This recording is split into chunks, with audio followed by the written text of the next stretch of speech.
الحج المبرور لیس لہ جزاء الا الجنہ، اور حج مبرور کی جزا سوائے اور کچھ نہیں ہے مگر صرف جنت ہی جنت ہے۔ حج مبرور، مقبول حج جس کو اللہ قبول فرما لے، حج جس کو اللہ تعالیٰ قبول فرما لے، اس کی جزا سوائے جنت کے اور کچھ نہیں ہے۔ سبحان اللہ۔ اور حج مبرور اس کو کہتے ہیں، بعض علماء نے اس کی یہ وضاحت کی ہے، ایسا حج کہ اللہ جب اس کو قبول کر لیتا ہے پھر انسان کو اللہ اس کی قبولیت کی وجہ سے توفیق بخش دیتا ہے کہ انسان جو گناہ کرتا ہے ان گناہوں کو چھوڑ دیتا ہے، اور جو نیکیاں ہیں اللہ نے اس کے جو ذمہ لگائی ہیں، فرض ہیں، انسان اس کو کرنا شروع کر دیتا ہے۔ جس بندے کی کیفیت یہ بن جائے نا، حج کرنے کے بعد جو وہ گناہ کرتا تھا پہلے وہ چھوڑ دے اور اس سے وہ گناہ چھوٹ جائیں، گناہوں سے اس کو نفرت ہو جائے، یہ سمجھ لیں کہ اللہ تعالیٰ نے اس کا حج قبول کر لیا۔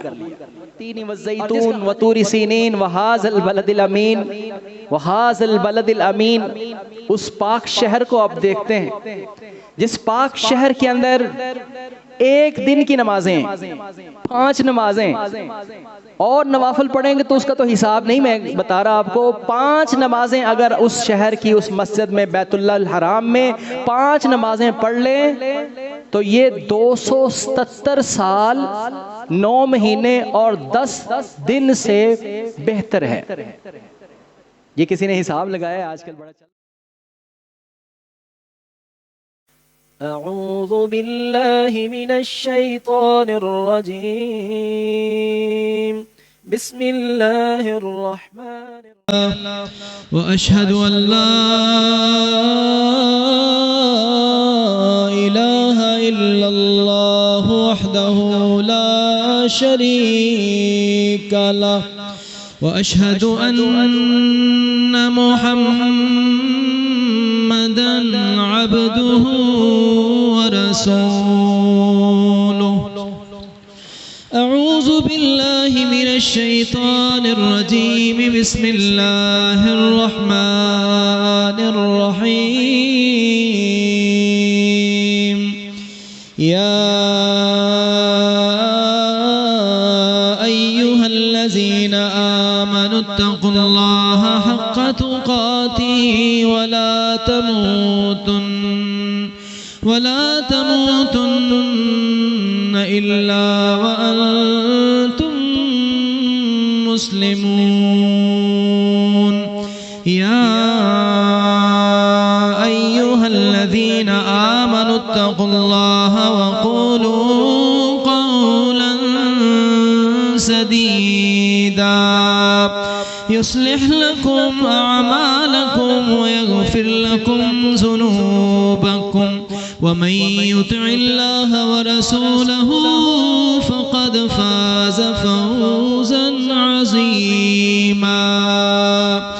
بسم الله الرحمن الرحيم، يا أيها الناس اتقوا ربكم الذي خلقكم من نفس واحدة وخلق منها زوجها وبث منهما رجالا كثيرا ونساء، واتقوا الله الذي تساءلون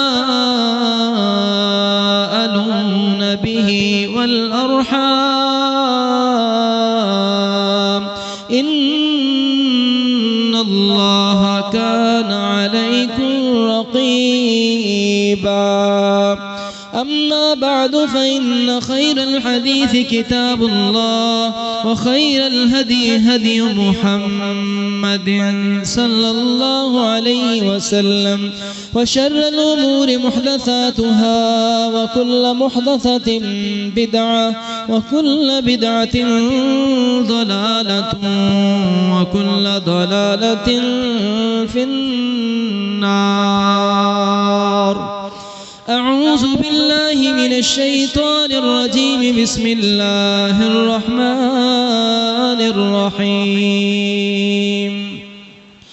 قاف والقرآن المجید، بل عجبوا ان جاءهم منهم فقال الكافرون هذا شيء عجيب أإذا متنا وكنا ترابا ذلك رجع بعيد قد علمنا ما تنقص الأرض منهم وعندنا كتاب حفيظ بل كذبوا بالحق لما جاءهم فهم في أمر مريج أفلم ينظروا إلى السماء فوقهم كيف بنيناها وزيناها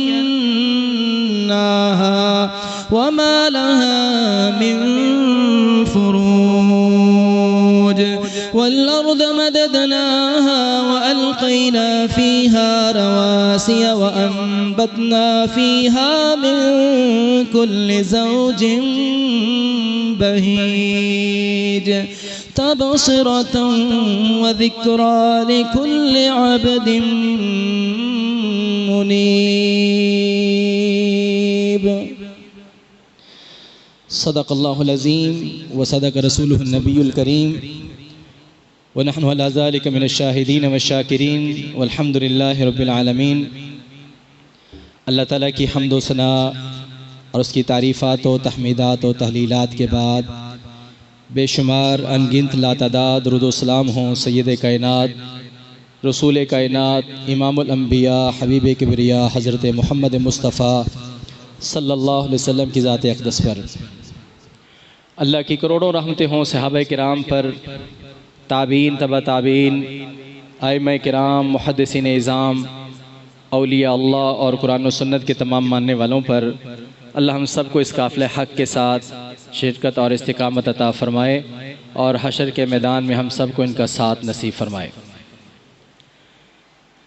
برادران اسلام، نبی محترم آقا دو جہاں حضرت محمد مصطفیٰ صلی اللہ علیہ وسلم یہ مبارک کلمات پڑھتے تھے جو میں نے ابھی آپ کے سامنے پڑھے ہیں، اور رسول اللہ صلی اللہ علیہ وسلم سورہ قاف کی تلاوت کرتے تھے جس کی چند آیات میں نے آپ کے سامنے پڑھی ہیں۔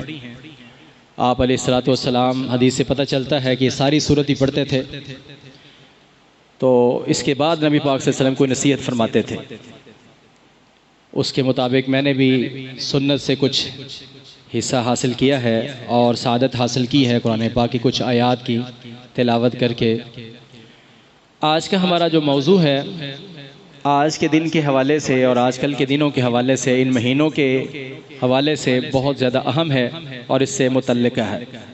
ہر خطیب کا، واعظ کا اور داعی اللہ کا حق اور فرض بنتا ہے کہ وہ شعائر اللہ جو ہیں، اللہ کی وضع کردہ جو فرائض ہیں، ان کے متعلق اپنے سامعین کو، لسنرز کو علمی آگاہی دیتا رہے، اور تاکہ ہر بندہ مسلمان مومن اس کے حساب سے اپنی تیاری باندھ لے۔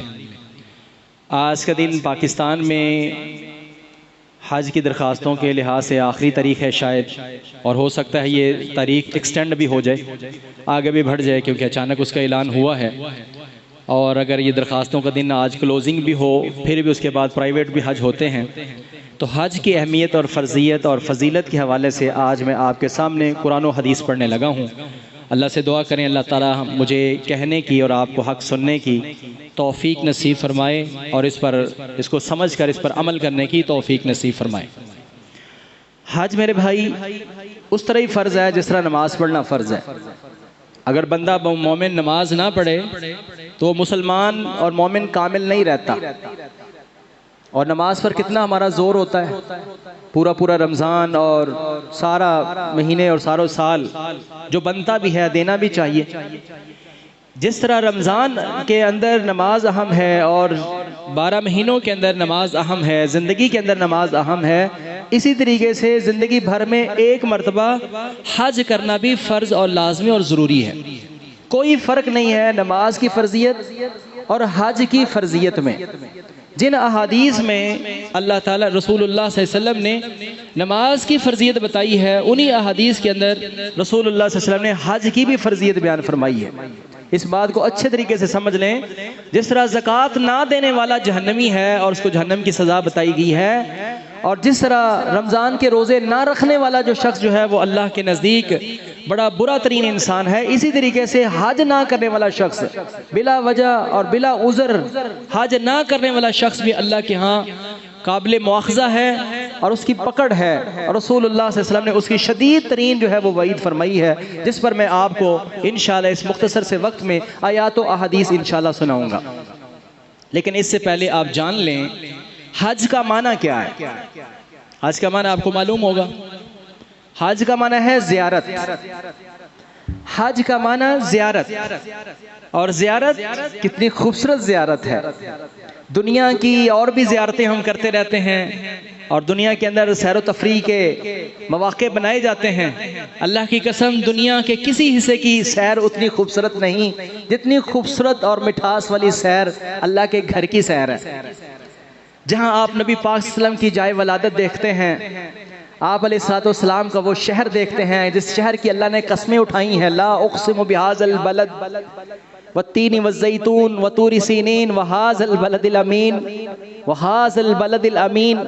اس پاک شہر کو آپ دیکھتے ہیں جس پاک شہر کے اندر ایک دن کی نمازیں 5 نمازیں، اور نوافل پڑھیں گے تو اس کا تو حساب نہیں، میں بتا رہا آپ کو 5 نمازیں اگر اس شہر کی اس مسجد میں بیت اللہ الحرام میں 5 نمازیں پڑھ لیں تو یہ 277 سال 9 مہینے اور 10 دن سے بہتر ہے۔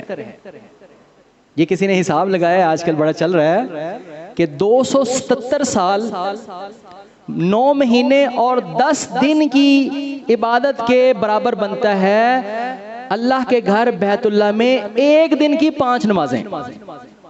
سبحان اللہ، کیونکہ ایک نماز پڑھنے کے 1,00,000 نماز پڑھنے کا ثواب ہے نا، نبی پاک صلی اللہ علیہ وسلم نے فرمایا، اور 5 نمازیں جو ہیں اور ان کو آپ ڈیوائیڈ کر لیں مہینوں اور سال پر، تو اللہ سے دعا ہے اللہ مجھے اور آپ تمام سب کو اپنے گھر کی زیارت نصیب فرمائے۔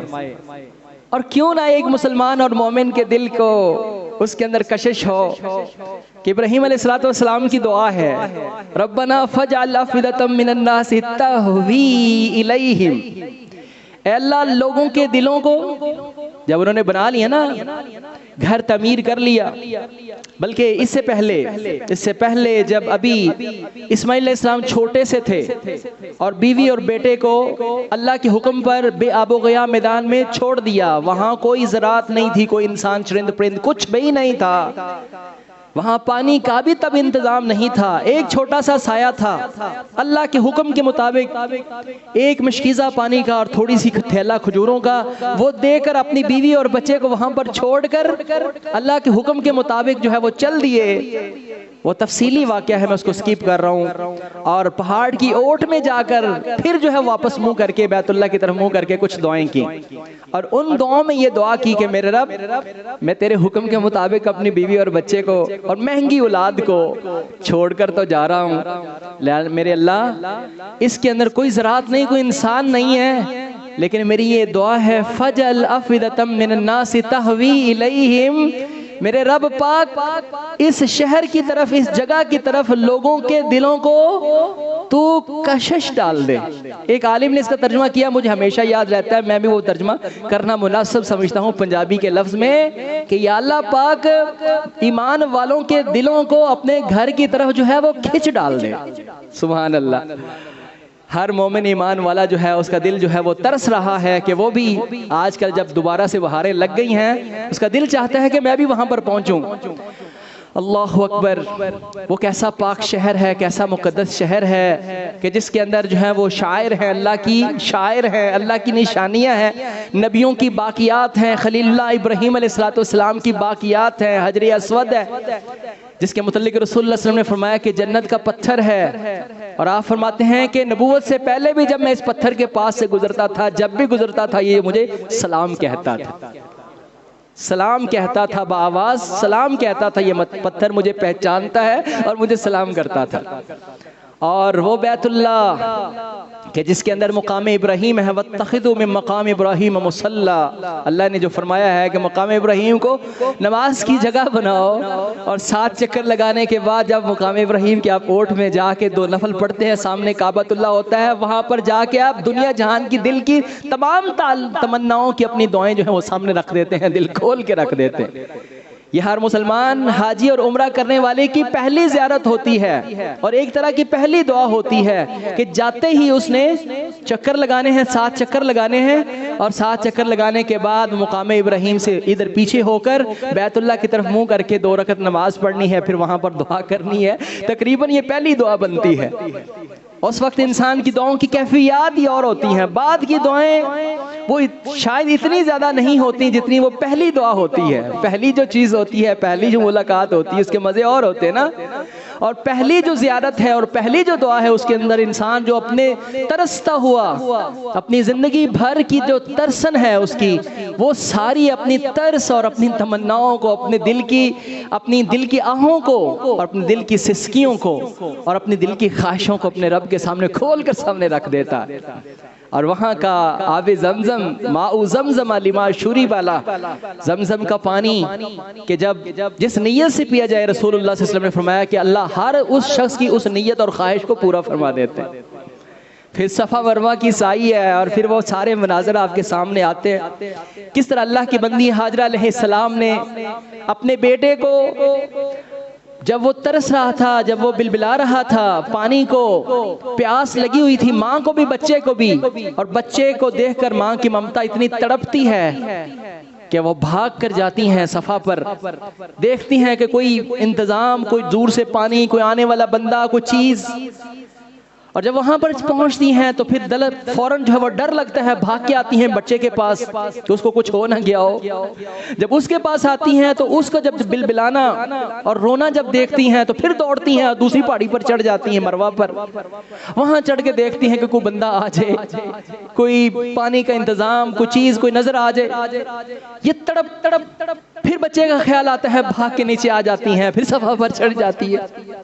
پھر خیال آتا ہے جب پیاس سے برداشت نہیں ہوتی، بچے کی تکلیف برداشت نہیں ہوتی، بھاگ کے پھر مروہ پر چڑھ جاتی ہیں، پھر صفا پر چڑھ جاتی ہیں۔ پھر 1 بار نہیں 2 بار نہیں ہوتا ہے نا، بندہ 1-2 بار کے بعد انسان بے بس ہو کے بیٹھ جاتا ہے، لیکن شدید پیاس ہے، بچے کی شدید تکلیف ہے، وہ پھر صفا پر چڑھی جاتی ہیں، پھر مروہ پر چلی جاتی ہے، پھر صفا پر چڑھی جاتی ہیں، پھر مروہ پر چلی جاتی ہیں۔ 7 بار ایسے دوڑی۔ اللہ کو اپنی بندی کا بھاگنا ایسا پسند آیا، اللہ نے فرمایا کہ میری بندی، ہم تیری اس ادا کو قیامت تک کے ایمان والوں کے لیے باقی رکھیں گے۔ آپ وہاں پر دعائیں کرتے ہیں۔ اللہ اکبر۔ حج کا موقع ہے، پھر منا کا، وہ مزدلفہ کا، اور مقام عرفات کے وہ ساری چیزیں آپ کو ابراہیم علیہ السلام کی یاد دلاتی ہیں کہ کیسے انہوں نے اللہ کے لیے قربانی، اتنی بڑی قربانی سے بھی دریغ نہ کیا کہ اللہ کا حکم آیا کہ اپنے بیٹے کو ذبح کر دو، وہ اس کو لے کر چل نکلے۔ یہ ساری چیزیں جو ہے وہ جذبہ قربانی، یہ انبیاء کی باقیات اور انبیاء علیہ السلام کی چیزوں کی جو زیارتیں اس چیز سے ہے، یہ اس کو حج کہا جاتا ہے، حج زیارت۔ اور یہاں سے فارغ ہو کے آپ اللہ کے نبی کے شہر میں جاتے ہیں، آپ کو درمیان کے راستے نظر آتے ہیں، آپ کو نبی پاک کی ہجرت یاد آتی ہے، رسول اللہ صلی اللہ علیہ وسلم کا استقبال یاد آتا ہے، نبی پاک صلی اللہ علیہ وسلم کا جس جگہ پر آپ جا کر ٹھہرے وہاں وہ پہلی مسجد نظر آتی ہے، پھر آپ نے جہاں پر جا کے مسجد بنائی وہ چیزیں نظر آتی ہیں، نبی پاک صلی اللہ علیہ وسلم کے گھر کی جو جگہیں نظر آتی ہیں، نبی پاک علیہ السلام کے اصحاب کا صفہ نظر آتا ہے، آپ علیہ السلام کا قرار دیا ہوا جنت کا ٹکڑا ریاض الجنہ آپ کے سامنے آتا ہے، آپ وہاں پر نمازیں پڑھتے ہیں، دعا کریں اللہ یہ سب چیزیں ہم سب کو نصیب فرمائیں۔ آئیے میں آپ کو ایک ایک کر کے کچھ آیات و احادیث سنا دوں، آپ کو معلوم ہو جائے کہ یہ آپشنل نہیں ہے کہ ہم کریں یا نہ کریں، یہ فرض ہے، لازم ہے، ضروری ہے، ہر بندہ مومن کے اوپر اللہ تعالیٰ نے فرض قرار دیا ہے کہ وہ اس کے گھر کا حج کرے اگر اس کے پاس استطاعت ہے، اگر بندہ صاحب مال ہے اور صاحب حیثیت ہے، اس پر حج کرنا فرض ہے، ضروری ہے، لازم ہے۔ رسول اللہ صلی اللہ علیہ وسلم کے فضائل سے آپ کو سنانا چاہوں گا.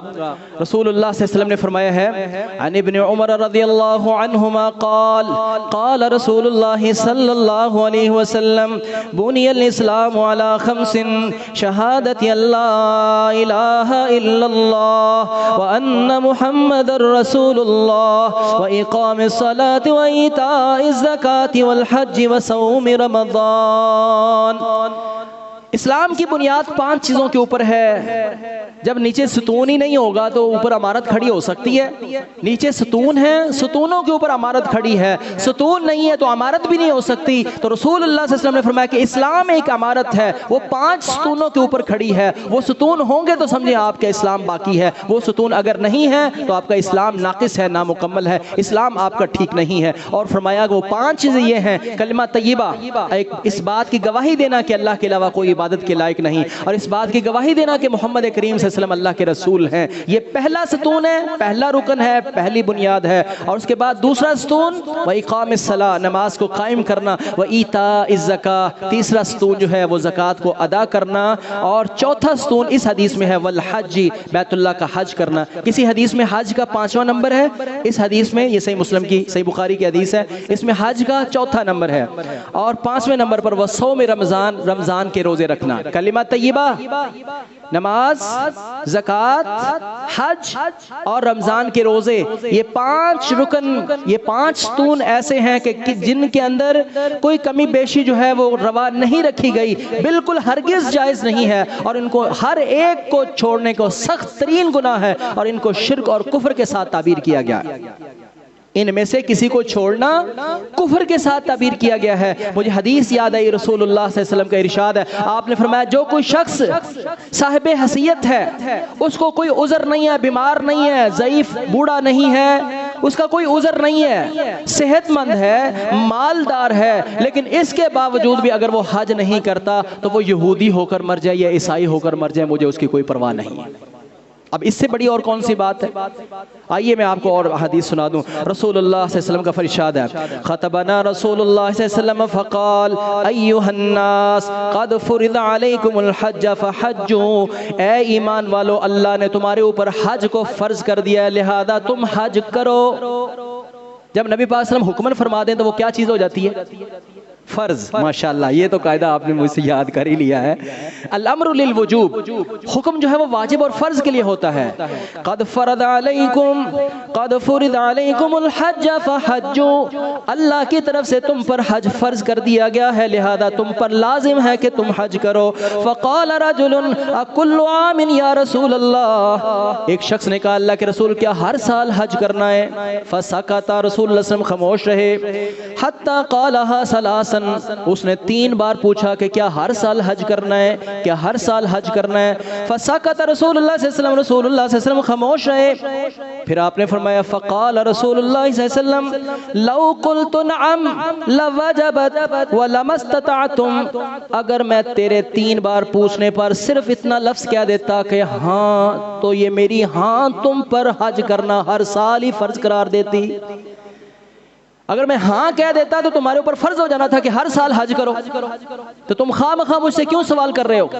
سمجھنے کی بات ہے، یہاں ایک قاعدہ بیان ہو رہا ہے. ثم قال، پھر آپ نے فرمایا ذرونی ما ترکتم، ذرونی ما ترکتکم، چھوڑ دو مجھے جو میں تمہیں، جس حالت میں تمہیں چھوڑ دو مجھے وہیں رہنے دو.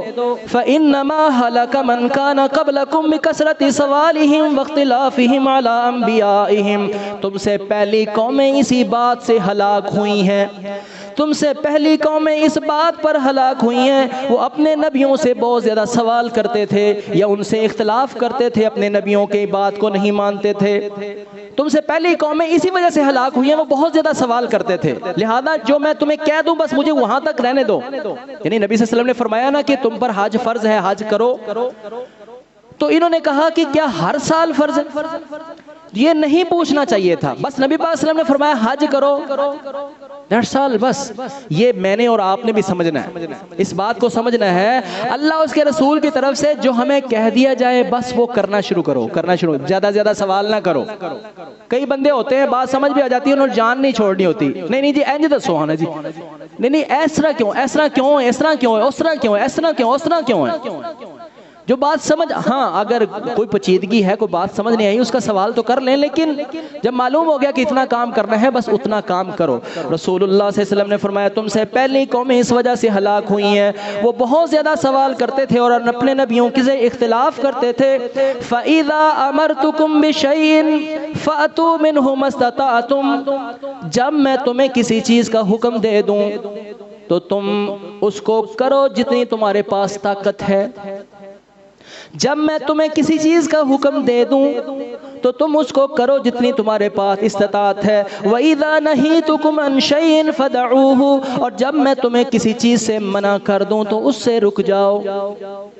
اس بات، یہ بڑا اصولی قاعدہ ہے، جتنی بات کا اللہ اس کے رسول کی طرف سے حکم ہے بس اس کو کرو، اتنا کرو، اتنا کرو، آگے نہیں، آگے نہیں۔ ہمارے معاشرے کے اندر بہت سے مسائل ایسے ہیں جو بدعات اور خرافات پر مبنی ہیں، اللہ اس کے رسول نے وہ نہیں کہا ہوتا، ہم اپنے پاس سے یہ بھی کر، وہ بھی کر، یہ بھی کر، وہ بھی کر۔ قربانی لے لینا، میں اس کی ایک مثال دے دوں آپ کو۔ قربانی ہے، نبی پاک صلی اللہ علیہ وسلم کا طریقہ ہے قربانی کو قبلہ رخ لٹا کے اور اس کو بسم اللہ اللہ اکبر کہہ کے جو ہے وہ اس کو قربانی کر دو، اللہ اللہ خیر صلی اللہ۔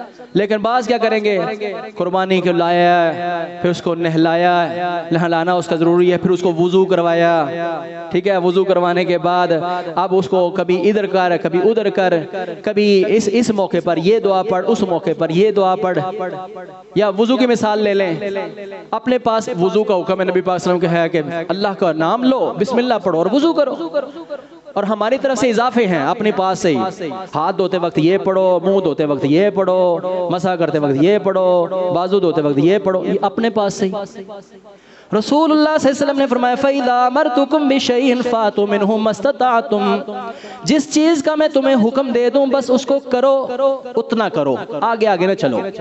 یا ایھا الذین آمنوا لا تقدموا بین یدی اللہ ورسولہ، اے ایمان والو اللہ اس کے رسول سے آگے نہ بڑھو۔ لہذا اس بات کو آپ قاعدے کو پھر سمجھ لیں۔ پر اس حدیث میں جو ہمارے موضوع سے ریلیٹڈ جو جملہ ہے وہ یہ ہے کہ رسول اللہ صلی اللہ علیہ وسلم نے فرمایا کہ اے ایمان والو تم پر اللہ نے حج فرض کر دیا ہے، لہذا تم حج کرو۔ اور ایسے رسول اللہ صلی اللہ علیہ وسلم کے ارشاد ہے العمرۃ الی العمرۃ کفارۃ لما بینہما والحج المبرور لیس لہ جزاء الا الجنہ، ایک عمرہ دوسرے عمرے تک کفارہ بن جاتا ہے اپنے درمیانی وقت کے تمام گناہوں کا۔ انسان نے ایک عمرہ کیا، اللہ کی توفیق سے اس نے ایک اور عمرہ کر لیا، تو ایک عمرے سے اگلے عمرے کے درمیان میں جتنا وقت ہے اس کے اندر انسان سے جتنے بھی گناہ ہوئے ہیں یہ عمرہ اس کے سارے گناہوں کا کیا بن جائے گا، کفارہ بن جائے گا۔ سبحان اللہ۔ والحج المبرور لیس لہ جزاء الا الجنہ، اور حج مبرور کی جزا سوائے اور کچھ نہیں ہے مگر صرف جنت ہی جنت ہے۔ حج مبرور، مقبول حج جس کو اللہ قبول فرما لے، حج جس کو اللہ تعالیٰ قبول فرما لے، اس کی جزا سوائے جنت کے اور کچھ نہیں ہے۔ سبحان اللہ۔ اور حج مبرور اس کو کہتے ہیں، بعض علماء نے اس کی یہ وضاحت کی ہے، ایسا حج کہ اللہ جب اس کو قبول کر لیتا ہے پھر انسان کو اللہ اس کی قبولیت کی وجہ سے توفیق بخش دیتا ہے کہ انسان جو گناہ کرتا ہے ان گناہوں کو چھوڑ دیتا ہے، اور جو نیکیاں ہیں اللہ نے اس کی جو ذمہ لگائی ہیں، فرض ہیں، انسان اس کو کرنا شروع کر دیتا ہے۔ جس بندے کی کیفیت یہ بن جائے نا، حج کرنے کے بعد جو وہ گناہ کرتا تھا پہلے وہ چھوڑ دے اور اس سے وہ گناہ چھوٹ جائیں، گناہوں سے اس کو نفرت ہو جائے، یہ سمجھ لیں کہ اللہ تعالیٰ نے اس کا حج قبول کر لیا۔ اور جس کا حج کرنے کے بعد چھری اور تیز ہو جائے تو پھر اس کو ڈاؤٹ ہے، ہو سکتا ہے اس کا حج ہی قبول نہیں ہوا، اس نے حج صحیح کیا ہی نہیں۔ حج مبرور اس کو کہتے ہیں کہ جس کو اللہ قبول کر لے، اور جس کو اللہ قبول کر لے پھر انسان کو نیکی کا اور توفیق بھی دیتے ہیں۔ اور اسی کے تناظر میں علماء نے یہ بھی کہا ہے کہ اگر کوئی بندہ مومن رمضان کے بعد گناہوں کو چھوڑ دے جو وہ پہلے کرتا تھا، جو پہلے اس سے گناہ ہوتے تھے، رمضان اس نے گزارا، اللہ کی توفیق اس کے فضل اور مہربانی سے رمضان کے بعد ان گناہوں سے اس کو نفرت ہو جاتی ہے، ان گناہوں سے بچنا شروع کر دیتا ہے، یہ بندہ خوش نصیب ہے، خوش ہو جائے، اللہ تعالیٰ نے اس کے رمضان کو قبول کر لیا۔ فرمایا والحج المبرور لیس لہ جزاء الا الجنہ، حج مبرور کی جزا صرف اور صرف جنت ہے۔ عن عمرو بن العاص رضی اللہ عنہ قال اتیت النبی صلی اللہ علیہ وسلم فقلت ابسط یمینک۔ عمر بن عاص فرماتے ہیں، عمر بن عاص رضی اللہ تعالیٰ عنہ فرماتے ہیں میں نبی پاک صلی اللہ علیہ وسلم کے پاس آیا جب ایمان قبول کرنے لگے تھے، تو میں نے کہا ابسط یمینک، اے اللہ کے نبی صلی اللہ علیہ وسلم اپنا دایاں ہاتھ آگے کیجئے، اپنا دایاں ہاتھ آگے کیجئے، فَلِأُبَايِعْكَ فَبَسَطَ يَمِينَهُ، اپنا ہاتھ آگے کیجئے میں آپ کی بیعت کرنا چاہتا ہوں۔ تو رسول اللہ صلی اللہ علیہ وسلم نے اپنا دایاں ہاتھ جب آگے کیا، فرماتے ہیں فَقَبَضْتُ يَدِي، میں نے اپنے ہاتھ کو پیچھے کر لیا۔ آپ نے جب اپنا ہاتھ آگے کیا تو میں نے اپنے ہاتھ کو پیچھے کر لیا۔ قال ما لک یا عمر، میں نے پوچھا عمر کیا بات ہے، کیا مسئلہ ہے؟ قال قلت اردت ان اشترط، میرا ارادہ میرے خیال آیا ہے کہ میں آپ سے کچھ شرط لگا لوں، شرط لگا لوں۔ میں پہلے خود ہی کہا کہ ہاتھ آگے کریں میں بیعت کروں، آپ نے جب ہاتھ آگے کیا تو انہوں نے ہاتھ پیچھے کر لیا۔ آپ نے عمر کیا ہو گیا تمہیں، ہاتھ پیچھے کر لیا ہے؟ اس نے کہا پہلے میں شرط لگانا چاہتا ہوں۔ قال تشترط بماذا، آپ نے فرمایا کیا تیری شرط ہے؟ قلت ان یغفر لی، عرض کیا اللہ کے رسول میں یہ شرط لگانا چاہتا ہوں، میں اس شرط پر اسلام قبول کرتا ہوں کہ کیا میرے گناہ معاف ہو جائیں گے؟ گزشتہ زندگی میں جتنے بھی میں نے گناہ کیے ہیں، کیا میں اسلام کو قبول کر لوں تو میرے اسلام کے قبول کرنے کی وجہ سے میرے گزشتہ زندگی کے سارے گناہ معاف ہو جائیں گے کہ نہیں ہو جائیں گے، پھر میں اسلام قبول کروں گا۔ قال اما علمت یا عمر، آپ نے میں عمر کیا تمہیں یہ اس بات کا علم نہیں ہے ان الاسلام یہدم ما کان قبلہ، اسلام جب قبول کر لیا جاتا ہے تو اسلام اپنے سے پہلے سارے گناہوں کو مٹا دیتا ہے۔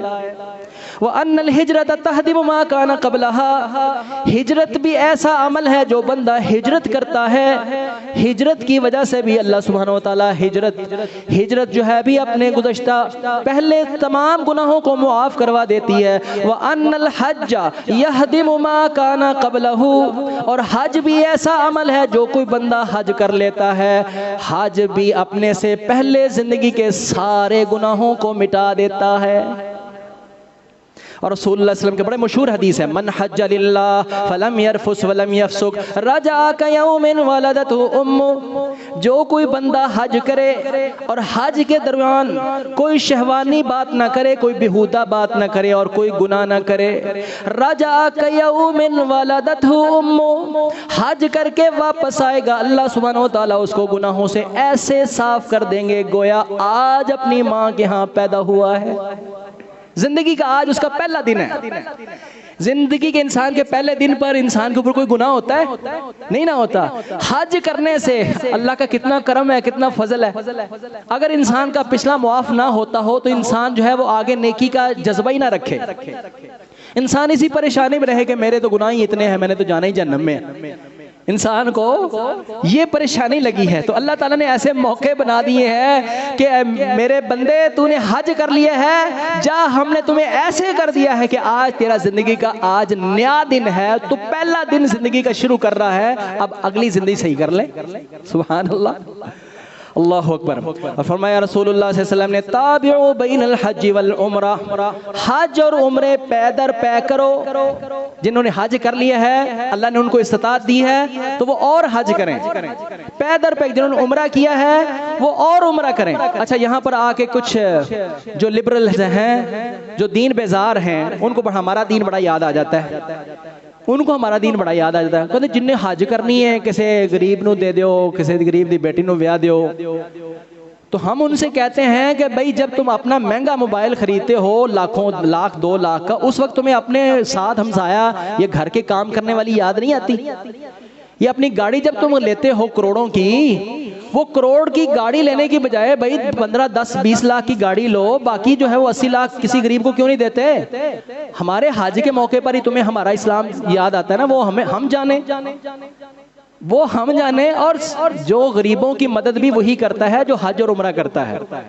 حج اور عمرے کرنے والے، نیکی نماز پڑھنے والے وہی طرز کھاتے ہیں۔ یہ تو سخت دل، ان کو تو رحم نہیں آتا، یہ تو کام والیوں کو، کام والوں کو تو وہاں پر بھی نہیں دیتے، ان کو تو تب بھی ترس نہیں آتا، لہذا ان کو کوئی ضرورت نہیں ہمیں مشورے دینے کی۔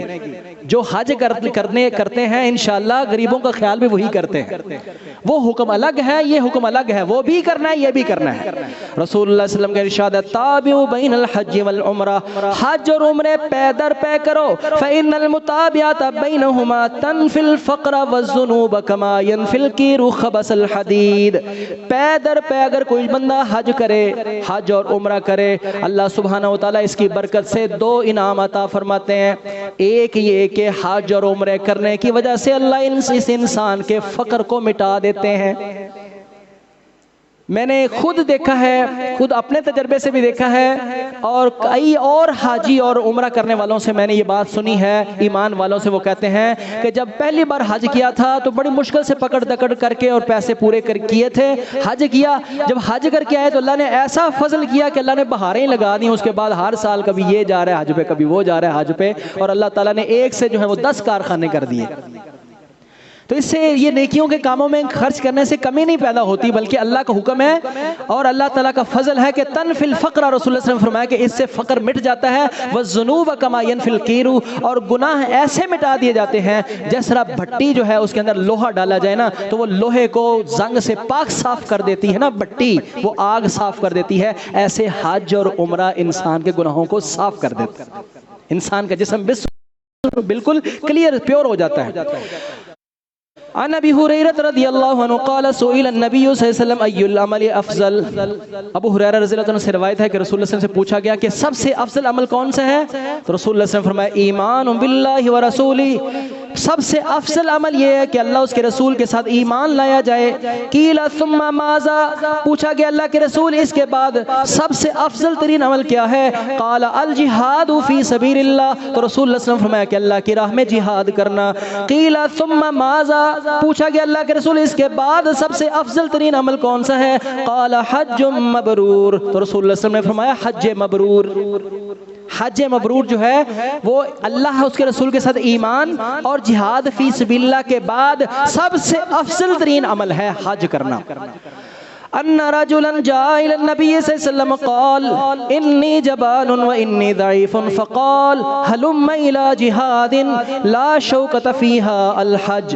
ایک شخص آیا، اس نے کہا اللہ کے رسول صلی اللہ علیہ وسلم میں کمزور دل بندہ ہوں اور میں بہت بوڑھا بندہ ہوں، بوڑھا بھی ہوں، دل بھی کمزور ہو گیا ہے، جہاد میں نہیں جا سکتا، تو میں کیا کروں؟ تو آپ نے فرمایا ہلم الى جہاد لا شوکۃ فیہ الحج، تو ایسا جہاد کر جس کے اندر کوئی تکلیف نہیں ہے، تو حج کر، تیرا وہ جہاد ہی ہے.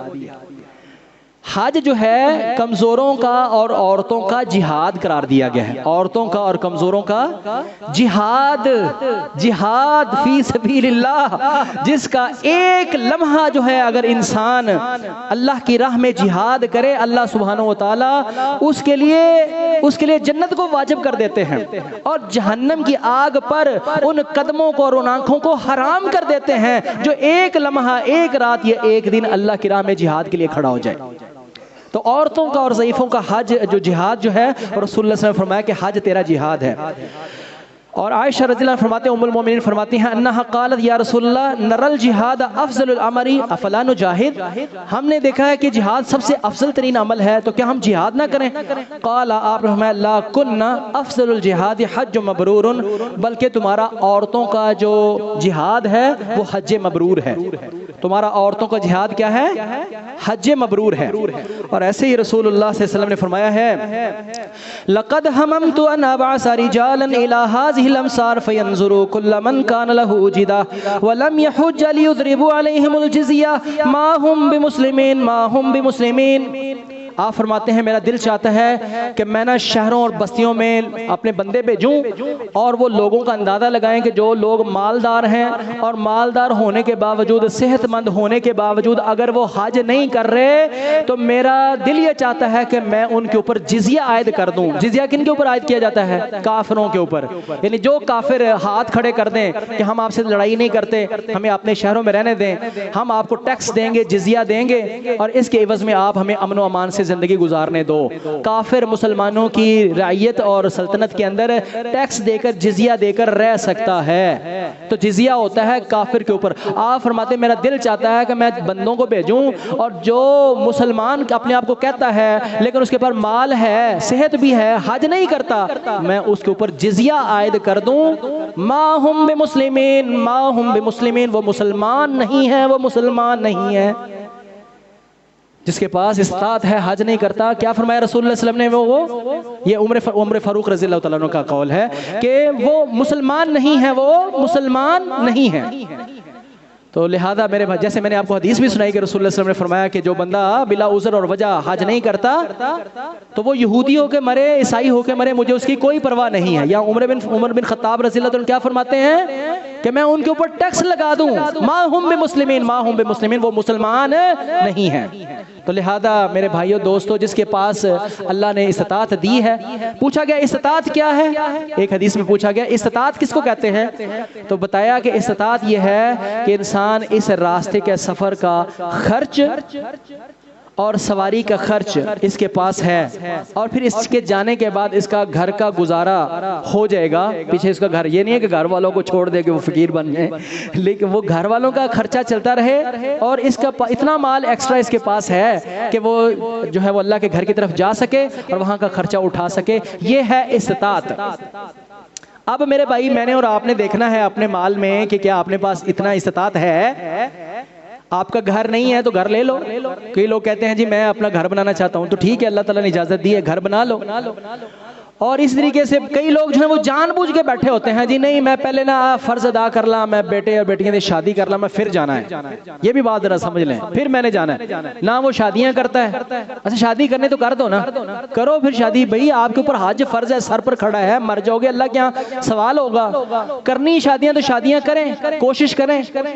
بلا وجہ بیٹھے ہیں اور سال گزر جاتے ہیں, پھر ہیلے بہانے بہت زیادہ, اور پھر جب یہ سب کچھ ہو جاتا ہے پھر ابھی کچھ اور انتظار میں ہوتے ہیں, اور اسی وقت جو ہے وہ وقت آ جاتا ہے.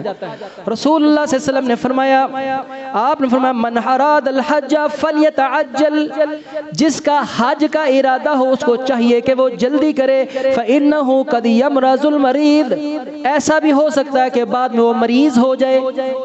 وتذل الضالہ, ایسا بھی ہو سکتا ہے کہ اس کا مال ہی سارا ضائع ہو جائے. وتعرض الحاجہ, ایسا بھی ہو سکتا ہے اس کو کوئی حاجت اور ضرورت, ایسا کام پڑ جائے کہ وہ جا ہی نہ سکے. تو لہذا جس کا حج کا ارادہ ہے وہ حج میں کیا کرے, جلدی کرے, اس کے اندر لیٹ نہیں کرنی چاہیے. رسول اللہ صلی اللہ علیہ وسلم کے ارشاد ہے تعجلوا الى الحج یعنی الفریضہ فإن احدکم لا یدری ما یارد علیہ, حج کو کرنا ہے تو جلدی کرو, اس فرض کو جلدی ادا کرو, کیونکہ تم میں سے کسی کو پتہ نہیں ہے کہ کب اس کے اوپر جو ہے وہ کوئی ایسی مصیبت آفت آ جائے بعد میں وہ جا ہی نہ سکے. وَلِلَّهِ عَلَى النَّاسِ حِجُّ الْبَيْتِ مَنِ اسْتَطَاعَ إِلَيْهِ سَبِيلًا وَمَنْ كَفَرَ فَإِنَّ اللَّهَ غَنِيٌّ عَنِ الْعَالَمِينَ. اللہ کا آخری حکم سن لیں, ٹائم ختم ہو جاتا ہے. میرے اس خطبے میں آخری حکم اللہ کا سن لیں. اللہ کے حکم آخری یہ نہیں ہے, وَالْيَوْمَ أَكْمَلْتُ لَكُمْ دِينَكُمْ آخری آیت ہے. آج کے خطبے کے آخری میں موضوع میں آخری آیت آپ کے سامنے جو پیش کر رہا ہوں بڑی چونکا دینے والی. اللہ کا ارشاد وَلِلَّهِ عَلَى النَّاسِ حِجُّ الْبَيْتِ, اللہ کا اپنے بندوں کے اوپر یہ حق ہے کہ وہ بیت اللہ کا حج کریں. اللہ کا بندوں کے اوپر کیا ہے, اللہ کا حق ہے ہمارے اوپر, اللہ کا حق ہے بندوں کے اوپر کہ اس کے گھر کا کیا کریں, حج کریں. وَمَنْ كَفَرَ فَإِنَّ اللَّهَ غَنِيٌّ عَنِ الْعَالَمِينَ, جو کفر کی روش اختیار کرے گا اللہ تمام جہان والوں سے بے پرواہ ہے. اس بات کو ذرا سمجھنا ہے. پہلے اللہ نے فرمایا ہے کہ اللہ کا بندوں کے اوپر, یہ انسانوں کے اوپر حق ہے کہ وہ اس کے بندے اس کے گھر کا حج کریں. اور اگلے جملے میں فرمایا ہے کہ جس نے کفر کیا اللہ ایسوں سے غنی ہے, بے پرواہ ہے. کیا مطلب کہ حج بلا وجہ چھوڑنا کفر ہے. حج بلا وجہ چھوڑنا کفر ہے۔ قرآن پڑھ رہا ہوں میں تو اپنا فتویٰ نہیں لگا رہا، آپ کو تو قرآن سنا رہا ہوں، اور یہ سورہ بقرہ ہے اور یہ سورہ نساء ہے اور آیت نمبر جو ہے وہ 97 ہے، چوتھے سپارے میں آتی ہے، چوتھے سپارے میں۔ تو میرے بھائیوں، میرے دوستوں اور میری ایمان والی ماں اور بہنوں، حج جو ہے نا وہ ہمارے اوپر اس طرح فرض ہے جیسے نماز فرض ہے، جیسے زکوٰۃ فرض ہے، جیسے رمضان کے روزے فرض ہیں، ایسے ہی بیت اللہ کا حج کرنا ہم سب پر فرض ہے۔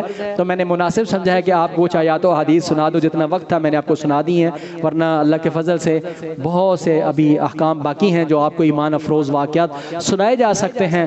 بہت شاندار ایک یہ عمل ہے اور کتنی فضیلت والا ہے کہ انسان لبیک اللہم لبیک کہتا جاتا ہے اللہ کے گھر کی طرف، بڑی شانیں ہیں۔ اللہ تعالیٰ نے اس کو قرار دیا ہے کہ وہ وفد اللہ ہے، حج کرنے والے اللہ کا وفد ہیں، اللہ کا وفد ہیں، اللہ کے مہمان ہیں۔ وہ اللہ کے مہمان بن کے جب اس کے گھر کے سامنے جاتے ہیں، جو اس سے سوال کرتے ہیں اللہ ان کو سب کچھ دیتے ہیں، اور جس چیز سے وہ پناہ چاہتے ہیں اللہ تعالیٰ ان کو بچاتے ہیں۔ اللہ سے دعا کرتا ہوں اللہ ہم تمام سب کو، مجھے اور آپ سب کو، اگر ہمارے پاس استطاعت ہے تو جلد از جلد جو ہے حج کرنے کی توفیق نصیب فرمائے۔ وآخر دعوانا ان الحمدللہ رب العالمین۔